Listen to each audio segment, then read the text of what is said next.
Assalamu alaikum and good afternoon. I am Arisha Abid, final year medical student from Rawalpindi Medical University. I am co-head Journal Club and I welcome you all to this online event hosted by Rawalian Student Research Society on the topic of narrative reviews. Rawalian Student Research Society has been incessantly working to inculcate the young aspirant researchers with the knowledge and skills they need to become future leaders in the world of academic and research. We are delighted to have with us Dr. Afifa Kalsoom, Assistant Professor, Department of Community Medicine and Faculty in Charge, Rawalian Student Research Society. I humbly invite Dr. Afifa Kalsoom to give her kind remarks for the event.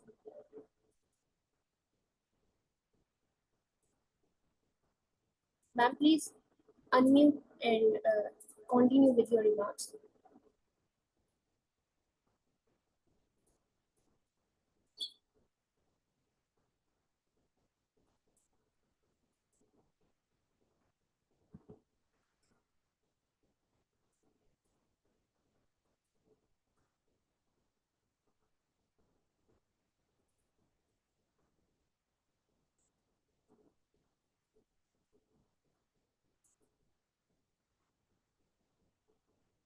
Ma'am, are you with us?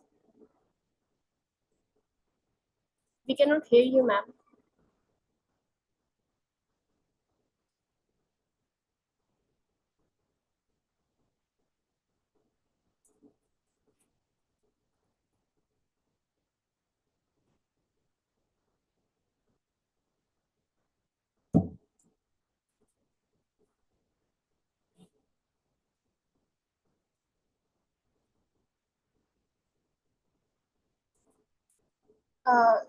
Due to some technical reason, we cannot hear ma'am.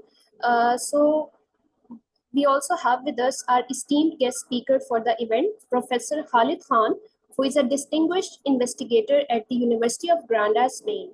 He has published over 150 systematic reviews and has been ranked first among the top rated research during the recent years. We are delighted to have you with us, sir.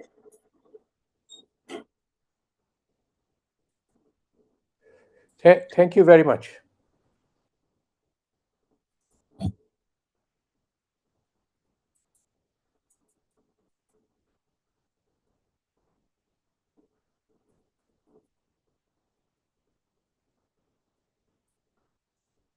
Sir, you may proceed with the session.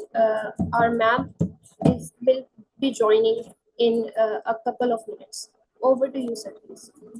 Okay, well, first of all, I would like to thank colleagues who invited me and also colleagues who are attending to listen to me.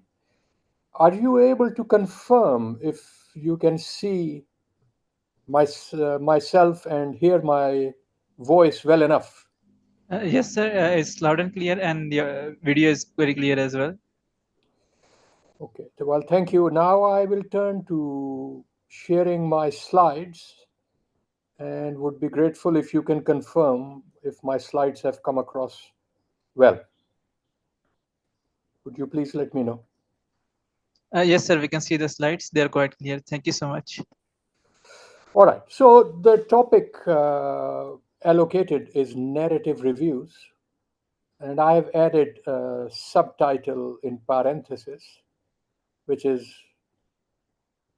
pointing towards the fact that I intend to make a comparison between narrative reviews and systematic reviews. And I hope to convince you that if you are going to make an effort for publication, that you seek to go towards systematic reviews instead of narrative reviews. And I hope you won't be disappointed with the message that I will transmit. First, an outline of my presentation. I want to say something about myself, then give some definitions, then tell you a little bit about how a journal functions, and then how you should conduct a review Whether you will write a narrative review or a systematic review, that's a separate matter. But the process of conducting a review behind the product should really be the same. And then finally, I'll give you a summary with my personal opinion as to how to go forward. So, starting with my own history, I commenced studying medicine in Pakistan in 1983. That time, perhaps many of you were not even born. Once I completed medical school, I spent some time uh, as a junior doctor in Kenya, and I returned to Pakistan, where I then had the opportunity to see my first piece of work undertaken, published. Then, having completed my fellowship of the College of Physicians and Surgeons in Pakistan, I moved to Canada, where I learned about systematic reviews and published my first systematic review in 1995. You see that I use the language published my first paper or published my first systematic review, but I want to make it clear that the author does not publish. The author only submits the paper to a journal. The people who publish the paper are journal editors. So I want you to not get confused by my language that I published. I want you to understand that I wrote the article after having undertaken the work, and then I submit it to a journal. The responsibility for publication or rejection lies with the journal. This is very important to understand. Then I spent several years living and working in the UK, where I had an opportunity to write a book about systematic reviews, which is now in its third edition. I was editor of various journals, including being chief editor of the British Journal of Obstetrics and Gynecology. I was professor at University of Birmingham and then at Queen Mary University in London until I had had enough of living in the UK.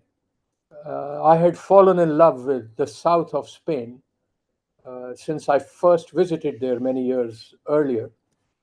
And I had the opportunity to move to the University of Granada in 2020. And I didn't have to think twice when they offered me the opportunity to move to the university there. I had the luck in that I was asked to make presentations of the kind I'm making now, to talk about how to undertake and publish research in more than 38 countries in all inhabited continents of the world. Um, and many of these presentations have been about systematic reviews.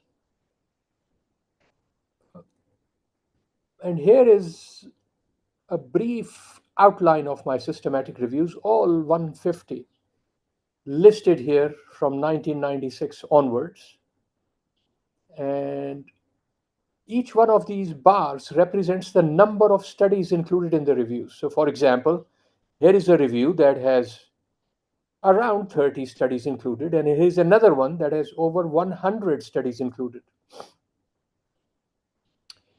And then this orange bar that you see is the number of people who donated the data for inclusion in the primary studies, which I was able to reanalyze in my own systematic reviews. So please keep in mind that the research endeavor ultimately is not possible just because of the skill of the researcher, It is in fact possible only because of the donation of the data by volunteering patients who consent to donate their data for use in research studies. And you can see that there are millions of people whose data I have had the privilege to reanalyze as part of undertaking systematic reviews. So at this stage, I'd like to just stop and see if you heard me well and if you have any question or comments. So please let me know if you have any question or comment, and then I can proceed further.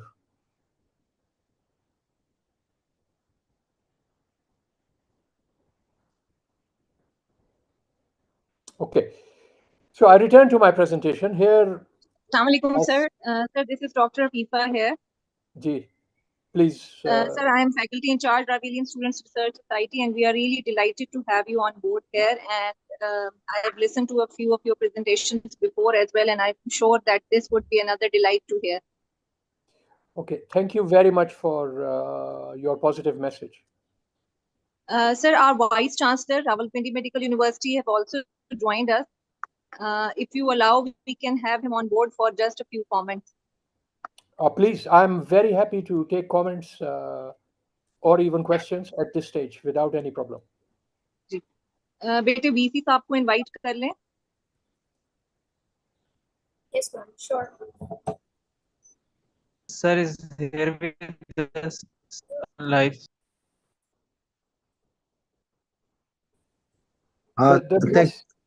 Thank you very much. Can you hear me, please? Yes, I can hear you. Yes, sir. Oh, thank you very much. Sorry, my apologies. I think I may not have interrupted you, but I just want to say thank you. And I know you. I listened to your talk before also. So these are excellent, and thank you very much. And I really enjoying it, and very happy to be being the panelist on this talk. Thank you very much indeed. Okay. Well, first of all, you did not interrupt me. You came at just the right time. Thank you. And I'm most grateful for the invitation on behalf of your medical school. Thank you.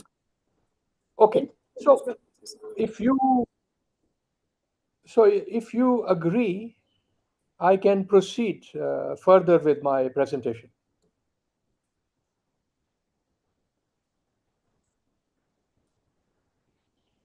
Please let me know if I should proceed.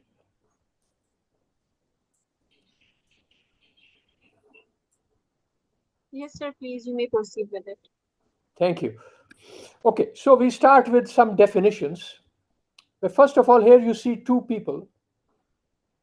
They are undertaking a review project at a time when reviews were new and they didn't have the luxury of PDF files and computers.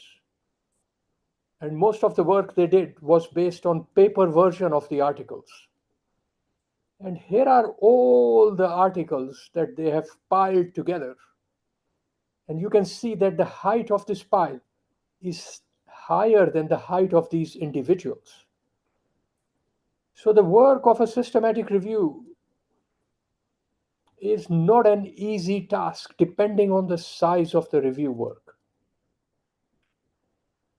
So that's the first point. The second is the universe of the reviews is quite large and it contains within it many different types of systematic reviews, non-systematic reviews, or reviews with or without meta-analytic synthesis, and then various types of meta-analytic synthesis within them. So if we look at them, we can see that there is a set of reviews called narrative reviews or commentaries. These are subjective, basically opinions expressed with backing of some literature. Now, please bear in mind that narrative reviews or commentaries of this kind are typically invited of experts. I urge you to think about this carefully, because it is unlikely that as a medical student who has not yet obtained a graduate degree, that you may be regarded as an expert at this stage and invited to write a narrative review. So for this reason, I urge you to think about learning the techniques employed in doing reviews and employ them to undertake reviews that are more likely to be accepted for publication, in anticipation of a time when you will be accepted as an expert and then invited to write articles in form of commentaries or narrative reviews, providing your opinion backed by evidence. So next we move to the queen of the review world, which is systematic reviews. This type of a review basically is a scientific project that uses published literature to answer a research question.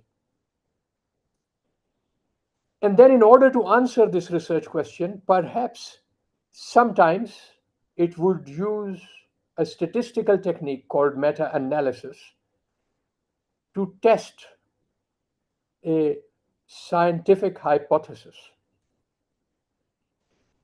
So just to summarize, the world of reviews is big.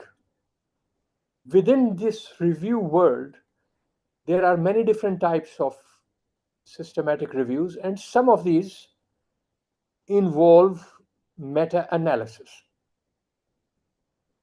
Now,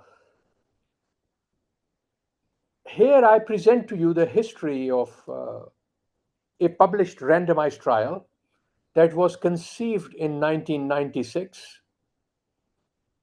It recruited patients between 1998 and 2006, and it was ultimately published in 2009 after completing the follow-up of the last randomized patients.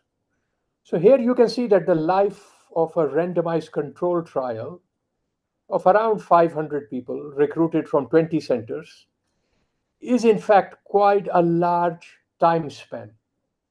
It is possibly as large a time span as you will take from the day you entered medical school to the day you become a specialist in a chosen clinical field. Now, during this time, as part of preparation of the trial protocol, a mapping review was undertaken. So now you learn a new term called a mapping review. Another term synonymous with it is a scoping review. This type of a review helps to establish or delineate a field for future research. And then during the course of this trial, several systematic reviews were published.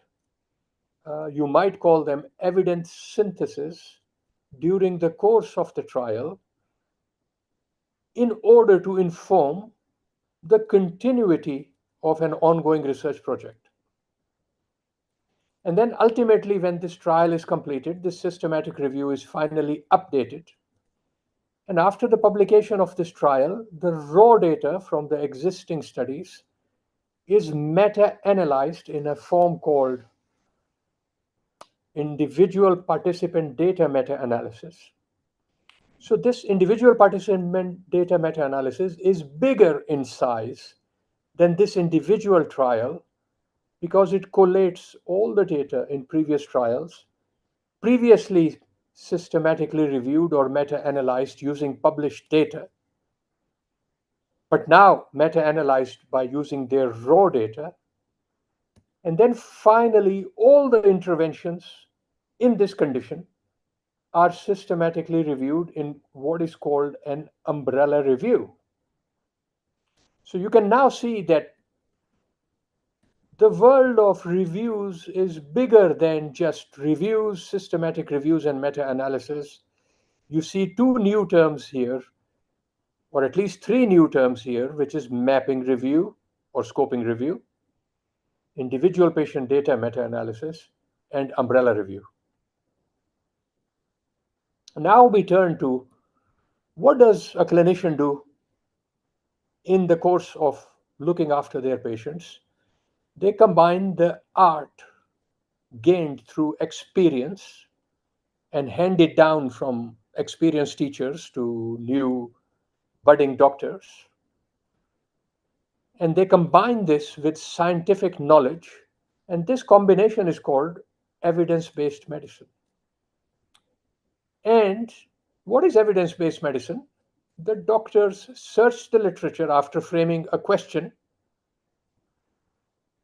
and having identified the literature, they appraise that evidence that is relevant to the research question. And if the findings are valid and positive, then they can apply these findings to improve the outcome for their patients by incorporating the evidence in their decision making. So, where do reviews fit in here? Well, if you can identify in your search a systematic review or an evidence synthesis, and then you appraise that evidence synthesis, then in fact you can skip the step of reviewing the primary studies, and you can go directly to decision making based on evidence synthesis. So, what type of evidence exists?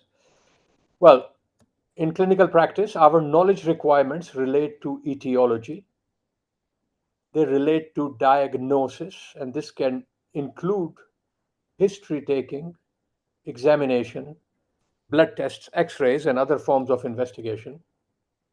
Then, prognosis and therapy. And these can be collected through primary studies where data come directly from patients, or systematic reviews where data come from published papers that have data from patients, or they can come from what is called umbrella review, which is review of systematic reviews. So now open your eyes to the world of research publications. There are more than 16,000 biomedical journals, and according to an estimate just from PubMed, there are more than 50,000 systematic reviews published every year. So look, guys, with so many systematic reviews, we're talking about 1,000 reviews, systematic 1,000 reviews published every week. Today is Tuesday. By the time we reach Friday, then we cross the weekend, and then we reach next week on Tuesday, 1,000 systematic reviews have been published. You woke up this morning. By the time you wake up tomorrow morning, 150 systematic reviews would have been published. Please put this in perspective. What the hell is narrative review going to achieve in this horizon, in this mix, in this world where systematic reviews are being published in such large numbers on a daily basis? So please get the context right. The likelihood that narrative reviews are going to achieve much in the modern world is quite low. So, what kind of review comes close to narrative review? Well, I would say that is a mapping review or a systematic scoping review. This type of a review is a precursor to a systematic review, or is a precursor to a primary study.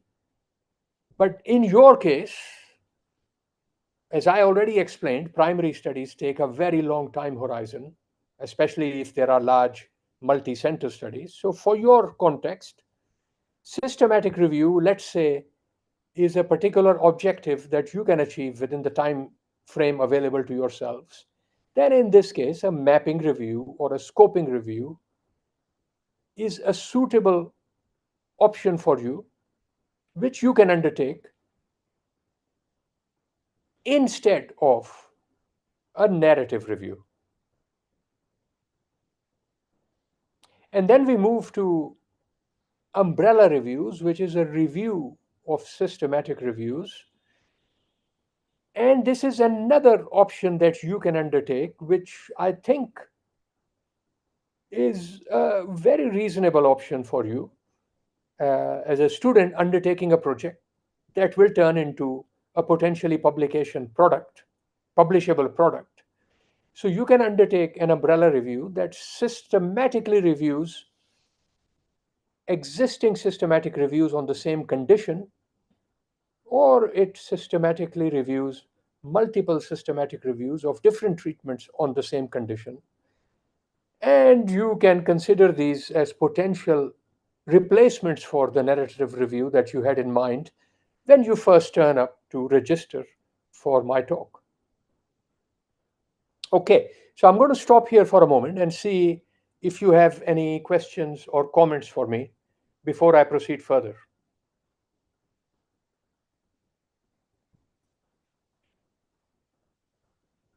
I wait for you to let me know if there are any questions, because I am not at the moment able to see the chat section of the presentation on Zoom.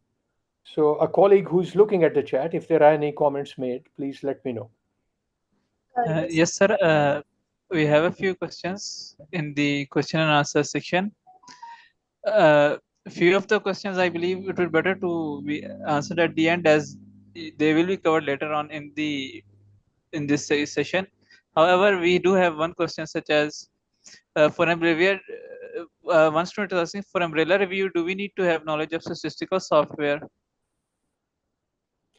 You mean for an umbrella review? Which one are you talking about? We have now talked about mapping review or scoping review, systematic review.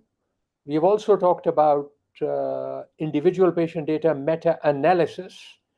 We have also talked about umbrella review.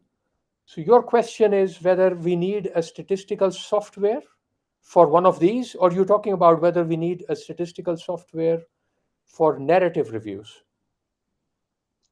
Sir, you may answer both for umbrella review as well as for narrative review.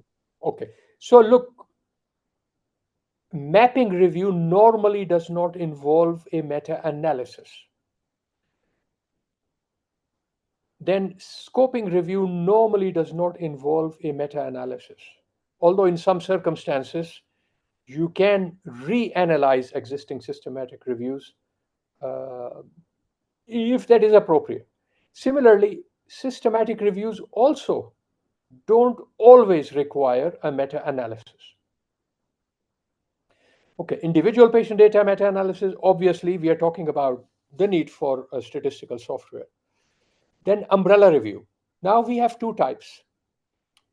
We have the ones where we have several interventions, and we have another where we have systematic reviews of a single intervention.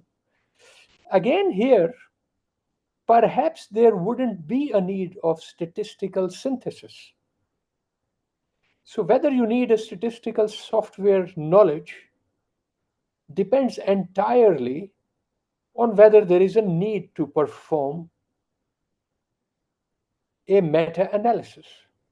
And a meta-analysis is not always required in any type of evidence synthesis. So what I would say is that a meta-analysis is a step within an evidence synthesis. Sometimes this is useful. Other times it is definitely harmful because the data available are not suitable for performing meta-analysis. And at other times, it is just not feasible. So the need for knowledge about statistical software will vary from project to project. So to start thinking from the beginning that you must learn about statistics and a statistical software in order to do a review is, I would say, taking a step too far right at the beginning. At the beginning, you need to think more about what is my research question? How am I going to carry out the search? How will I extract information from the papers I select? And this is something I'm going to cover shortly in my presentation. So if there are any questions at the moment, perhaps I can proceed. Proceed, sir. Definitely, sir. Okay, thank you. So now let's look at what is a journal. So I imagine your objective is to undertake a project which will allow you to get published. But also perhaps your objective is to undertake a project that you will use as an assignment for one of your courses in your medical qualification process.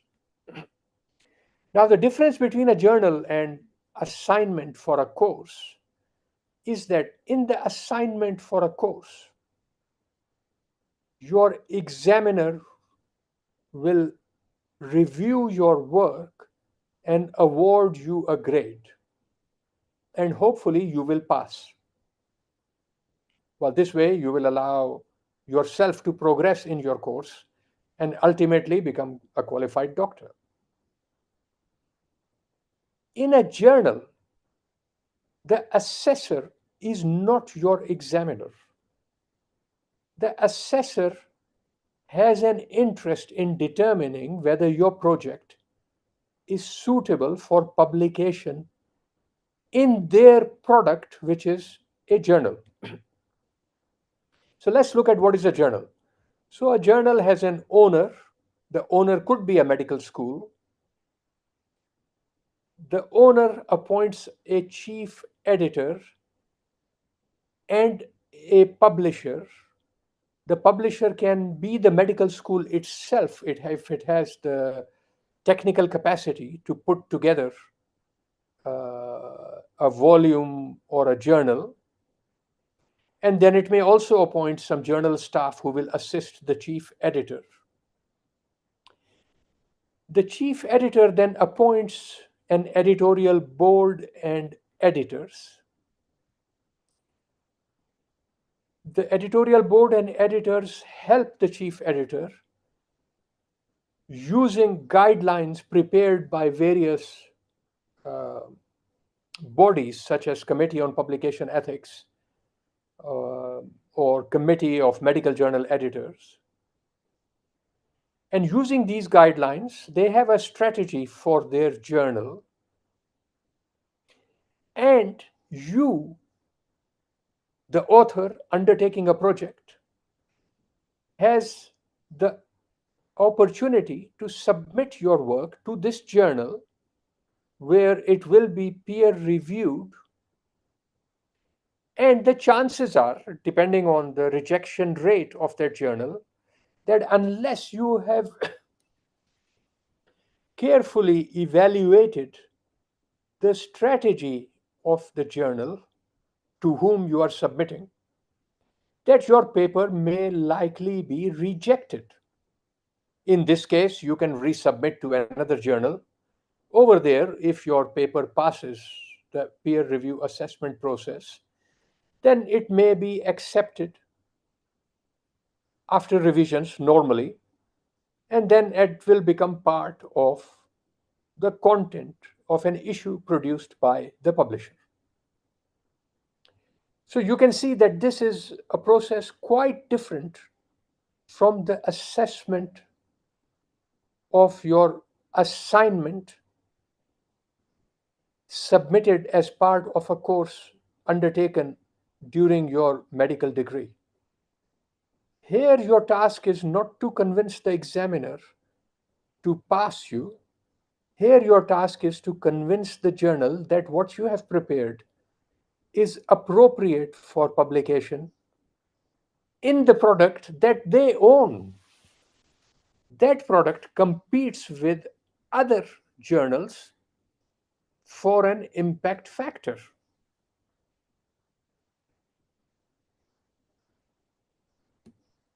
Now, the content they publish, you can think about it in various ways. And here is one of the analysis where I've published with other colleagues. Here, they may publish systematic reviews or large clinical studies. Their idea is to communicate scientific information from an academic clinician to a practitioner.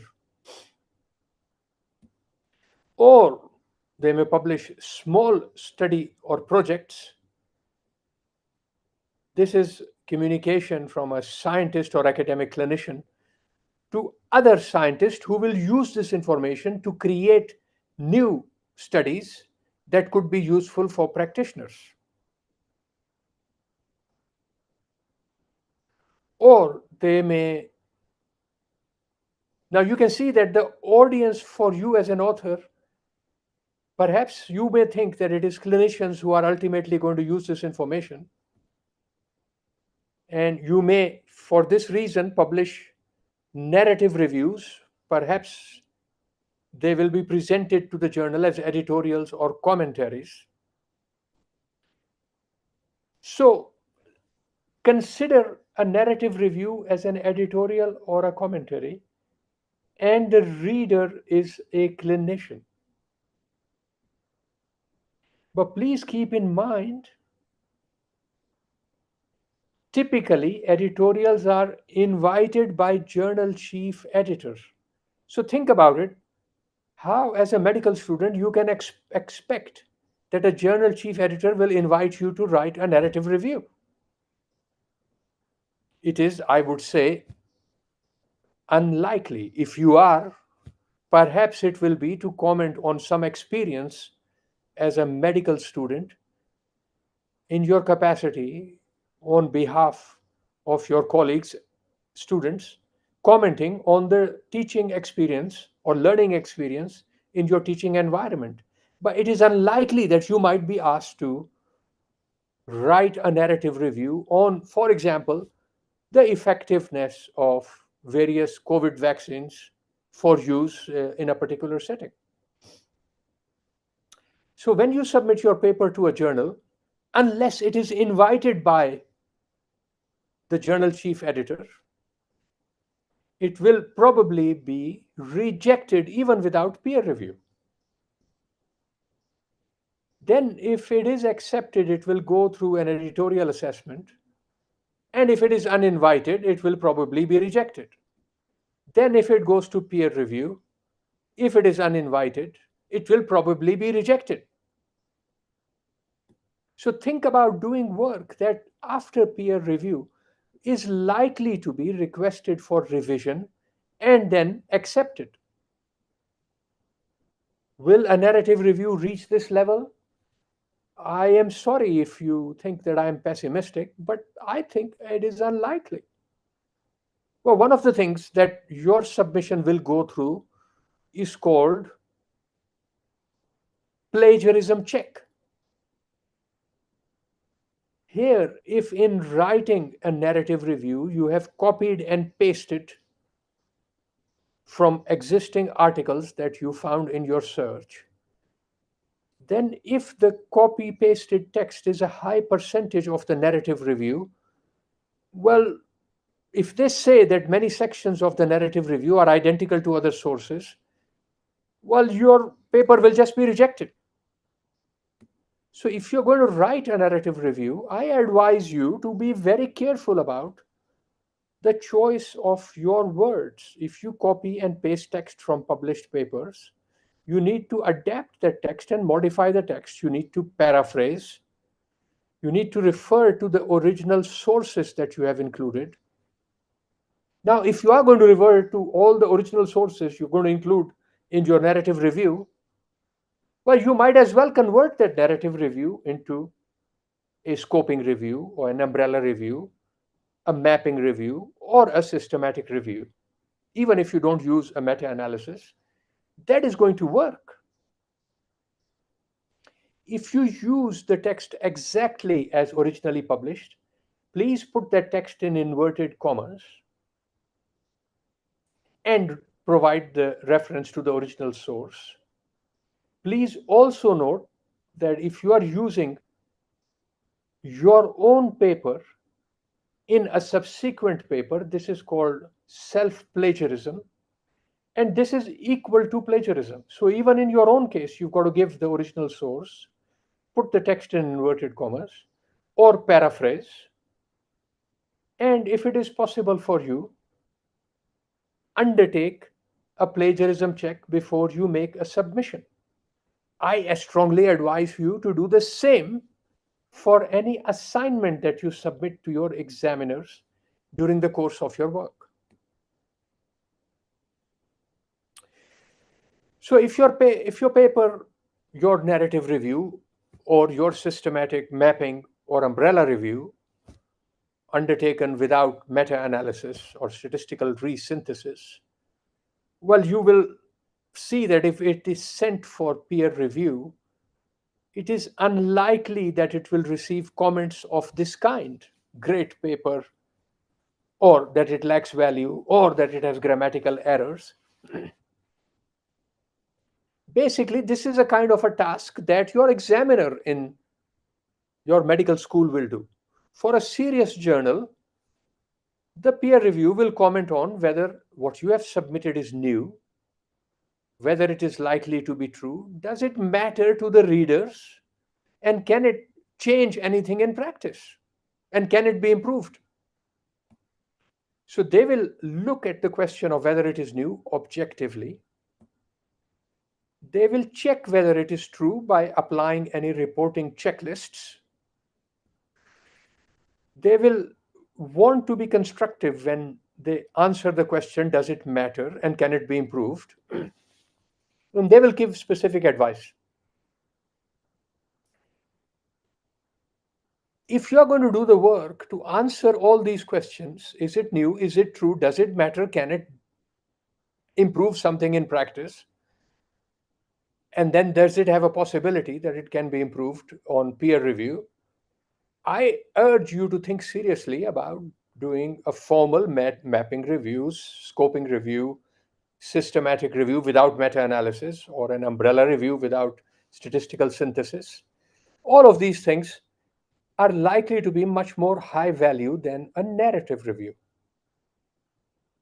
You're going to make a submission, it will be peer reviewed, it will require revision, it may be rejected, you may resubmit it, it will be peer reviewed again, and ultimately it may be accepted. This is what you are looking at doing. You are not looking at passing an assignment prepared for a course in your medical school. Please keep this in mind. There is a very big difference between an assignment for a course and submission to a journal. Now, I give you a hint and a warning.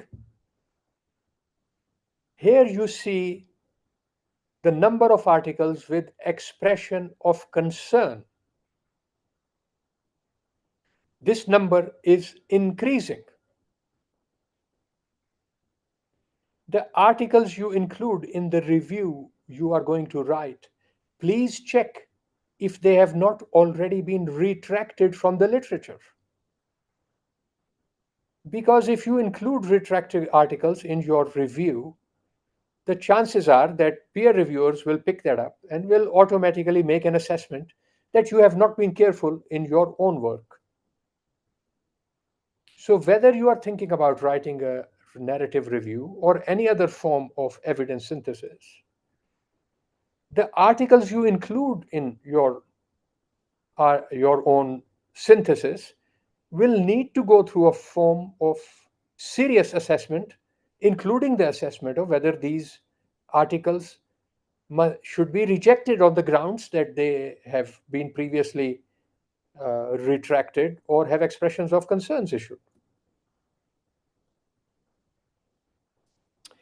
So we now turn to how you will undertake the work in order to write a narrative review or another kind of evidence synthesis.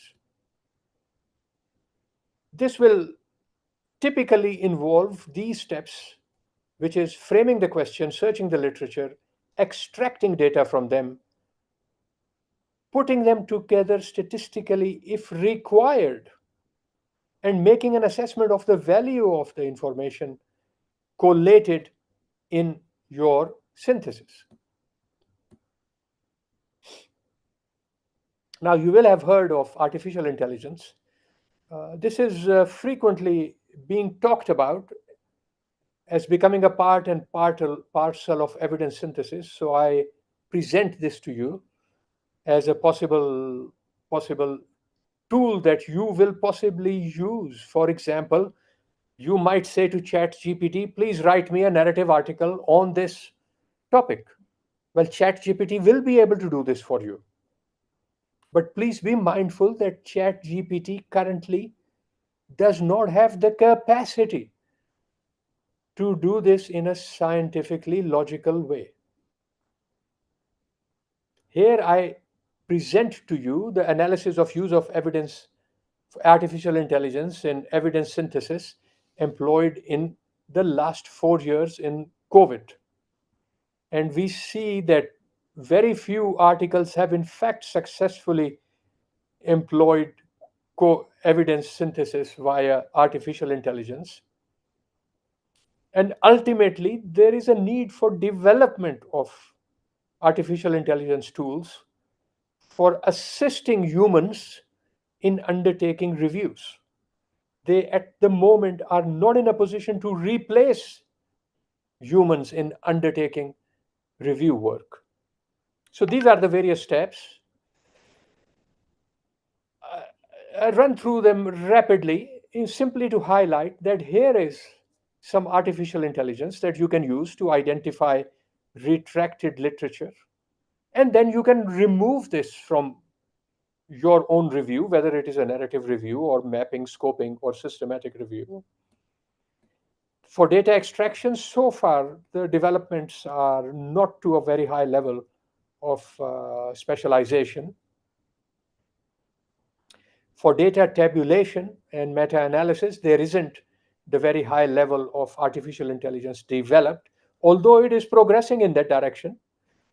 For example, not long ago, even just within this year, some artificial intelligence capacity has been published with respect to undertaking data extraction for performing network meta-analysis. Very encouraging, but at the moment in development.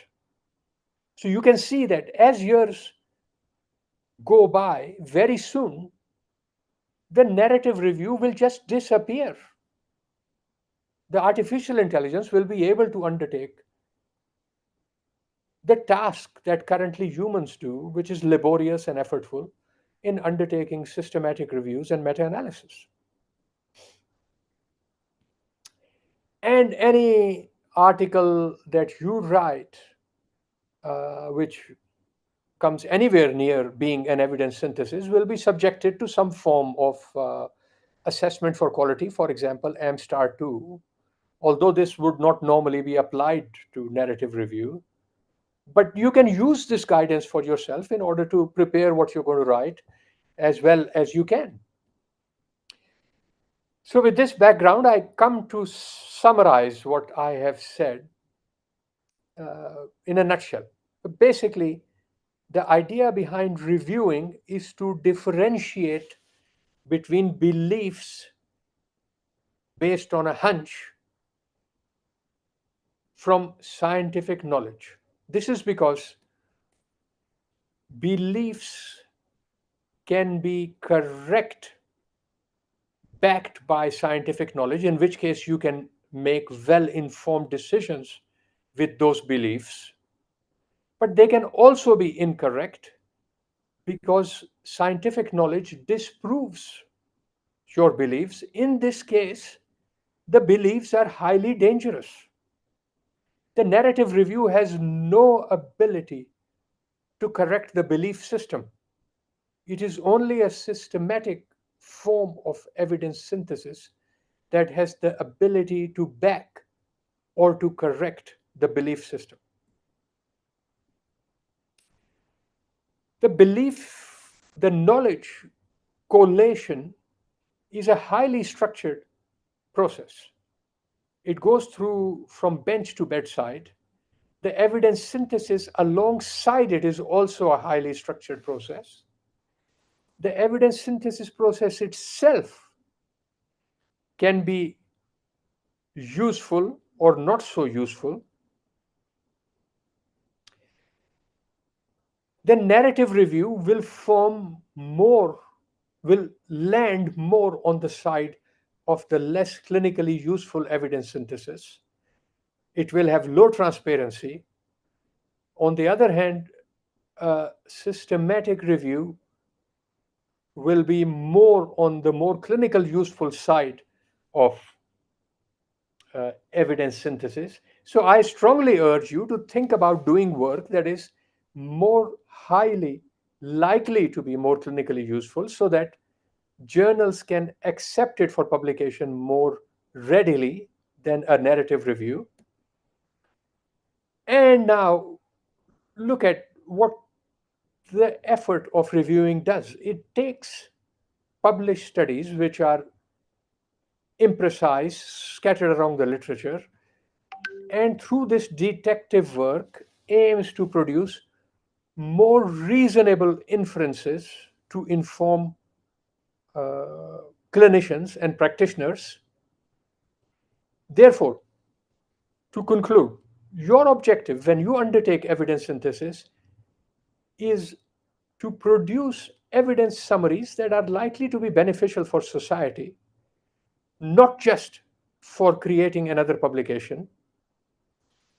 That these evidence summaries should be able to form the E of the EBM that you are trying to underpin through research, and that narrative reviews have many deficiencies. The effort required to undertake research synthesis is ultimately directed to improve healthcare. Therefore, I urge you to strongly consider moving away from narrative reviews towards more systematic reviews that can ultimately lead to to publications, and through them to improved outcomes in practice. So here I'm going to bring an end to my presentation and will return to the Zoom in order that if there are any questions, I can take them, and any comments I will welcome, both for the content I presented and also how I could present it better in the future. Thank you. Yes, sir. Sir, there are few questions in the chat box which I'll be coordinating. The first question is from Muhammad Said Qazi. What to increase chances of narrative review being more acceptable for publication? Okay, so look, think about this. Narrative review, when published in a journal, is normally invited by the chief editor. So the most important thing in getting a narrative review accepted for publication is ask the chief editor to invite you to write a review. So instead of writing a review and sending it and then getting it rejected, simply write an email with your idea to the chief editor, asking their opinion whether they are interested in receiving a narrative review. And then prepare the review according to their feedback and then submit it. So this is my, if you like, simple trick to avoid the pain and difficulty that you will face through repeated rejection. Try to get the journal to invite you to submit what you are going to prepare. Yes, sir. Thank you, sir. The next question is for umbrella review. Do we need to have knowledge of statistical software? This is not necessary. It depends a lot on what kind of question you are addressing in the umbrella review. I'll just give you an example. In COVID, a lot of people experienced loneliness. So,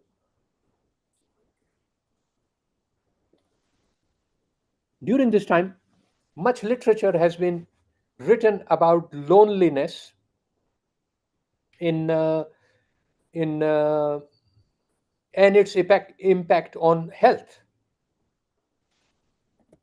So we carried out umbrella review very recently about this topic, and I'm going to try and see if I can show it to you on my screen. Just give me a second to see if I can find this paper in my collection, and you will see that it did not require any form of meta-analysis. It simply required tabulation of findings. So let me just return to the sharing of the screen. Can you see my screen? Can you confirm if you can see my screen? Yes, sir, we can see your screen. So here you can see a paper very recently published. It is an umbrella review. It is about impact of loneliness on mental and physical health outcomes. There is no meta-analysis over here. There are 13 systematic reviews included. We have a flow diagram of the systematic reviews included, of the search and the reviews included. We have tables of the findings. We have assessment of the quality of the systematic reviews, and none of this requires any statistical analysis. So you can see that it is possible to have a systematic review, an umbrella review of systematic reviews without the need to use any statistical analysis, and have it accepted for publication. I hope with this example it is possible to see where we can go if we are systematic but without the need for statistics and get published. Thank you, sir. Sir, the third question is mapping and scooping review the same? Please, could you explain one more time? I did not receive the sound to understand it The correctly. question is the mapping and scooping review the same or not? Okay, so the terminology come from different disciplines. In social science, the term scoping review, I believe, is used more often than mapping review.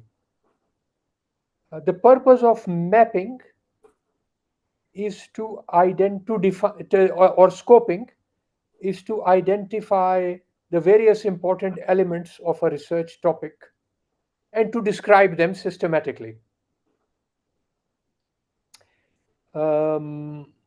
Again, if you allow me, I can show you an example of such a review from the list of my own papers. Just give me a second.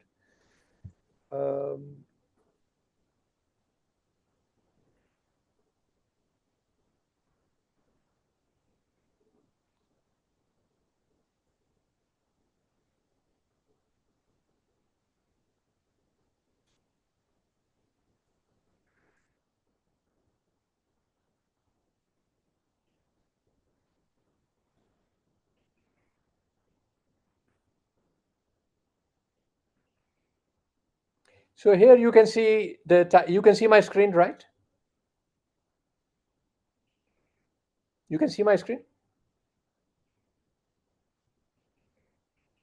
Yes, sir, we can see your screen. So you can see the title of the paper, A Scoping Review of the Literature. I think in this case, we could easily have called it a mapping review of the literature, because basically what we are doing is we are going to carry out a search, and you can see the search over here. And you can see there are 89 articles included. And these articles are so many that there is not even an opportunity to tabulate them all in detail. So we give summary tabulation.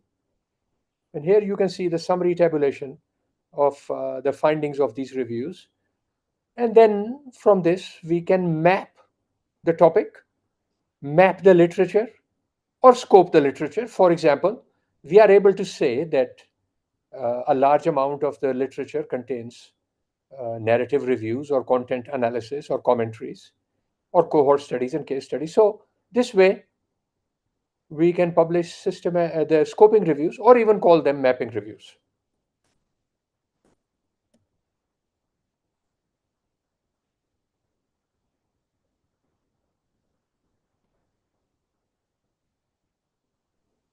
Yes, sir. The next question we have from Saad Arsalan, that if there is a way to find out if the articles on PubMed that we include, have they been retracted or have concerns to them? Okay, so there wasn't time to go in detail, but there are various tools available.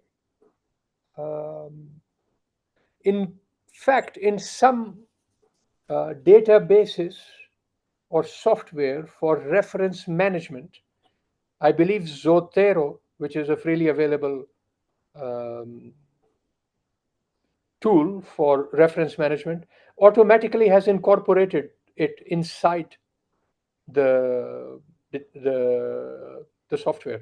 So once you download references into Zotero, it can help identify directly if any of these have been retracted. Within PubMed, frequently you will immediately see the retraction as well as expression of concern along with the main citation. So that will allow you to capture the issue. The problem really is that nearly 10,000 journals are outside PubMed, and they are in databases where it is not necessary that the expression of concern or retraction can be easily identified. That is where you have to do more of a manual task or construct some kind of algorithm that allows you to help identify and weed out those untrustworthy published studies. Yes, sir. Our next question is, how much plagiarism is allowed in narrative reviews? Okay, so the answer is 0 plagiarism is allowed. Plagiarism is basically something also illegal, not just unacceptable for journal editors. That is why we have copyright law and other such things that apply across many countries. Now, there is a separate question of when you apply a plagiarism check, what percentage will be accepted by a journal in order to accept or reject your submission. This is simply a question that is locally decided by each journal and its publisher and its editors. Now, this obviously creates a problem for you. You don't know what they will decide. Perhaps they will give this information in the instructions to authors.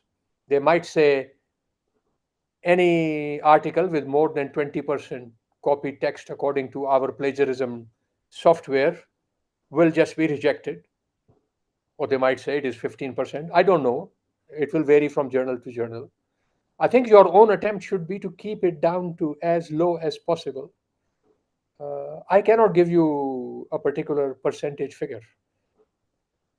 All I can say is it is probably quite impossible to bring it down to 0.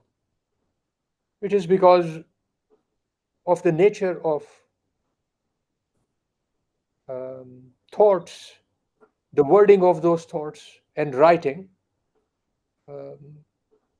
Ultimately, it is not possible probably to bring down the plagiarism check level to 0.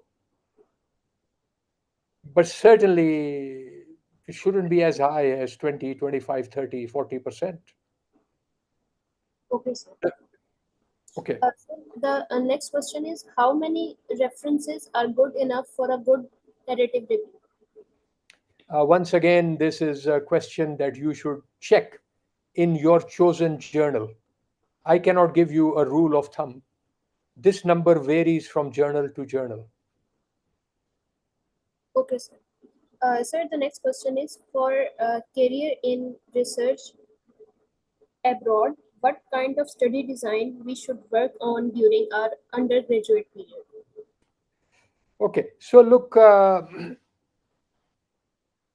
your question, I take it as follows. In my case, I started as a doctor. I became a specialist. I worked as a specialist clinician, looking after patients, performing night duties, operating in theater, in operating theater. But with time, I moved to work less and less as a clinician and more as a researcher until around 10 years ago when I became more or less 100% researcher. So the journey, if you're talking about becoming a researcher from being a doctor, will depend very much on your personal passion for research. So I cannot say learn this or learn that in your undergraduate. I would say be conscious about what motivates you.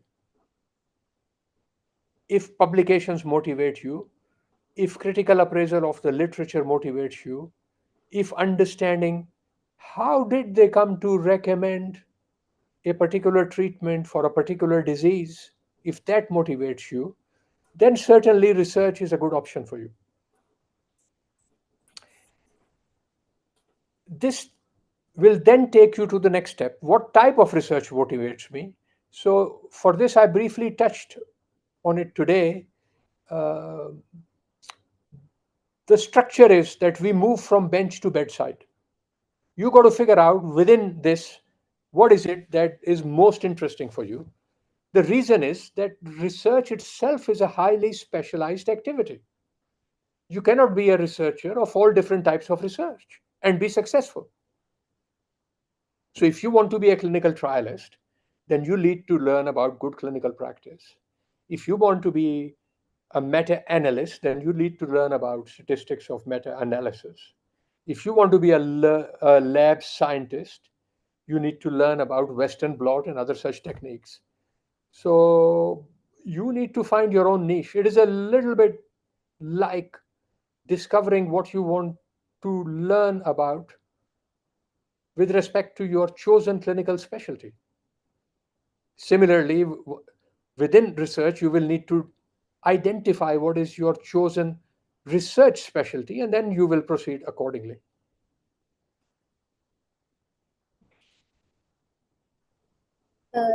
Thank you so much, sir, for answering main questions of the webinar. I would like to request Dr. Afifa to please give the closing remarks for the webinar. Ma'am, are you here? Please join in. Thank you, Bete. Thank you, Arisha. Thank you so much, sir. As always, it was a delight and we learned a lot. Sir, on behalf of RSRS, I would like to take this opportunity to request you for if there could be any possibility that we can do any systematic review, some of our students under your supervision. I am more than happy to work with any student and faculty in your medical school. My contact details are available to you through this webinar and through colleagues who organize this event. So please, I'll just write my email in the chat as well. So please just approach me directly without any hesitation. I think. Okay, sir. Thank you so much, so very much. I think it is clear from what I've presented that it is unlikely that I will take part in undertaking a narrative review project. But if you are thinking about systematic review, umbrella review, mapping review, meta-analysis, network meta-analysis, then I'm your man. Thank you so very much, sir. Thank you so much. Inshallah, I'll get back to you directly. And a very good take-home message from today is creating an E for EBM, not just publishing for the sake of publishing.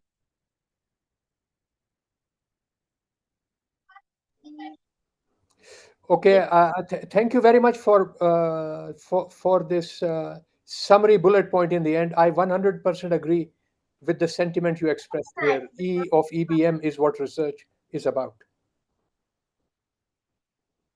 Thank you so much, ma'am, for your kind remarks.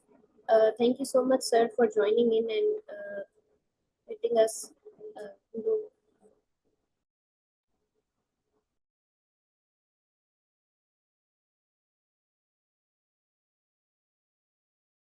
Sorry, due to internet issues, my internet is not stable right now. Thank you so much, sir, for joining. Thank you so much, ma'am. We'll be ending this webinar now, and sir has also given his email in the chat box. Thank you so much, everyone, for such an overwhelming response. Thank you so much, sir. You may leave the meeting.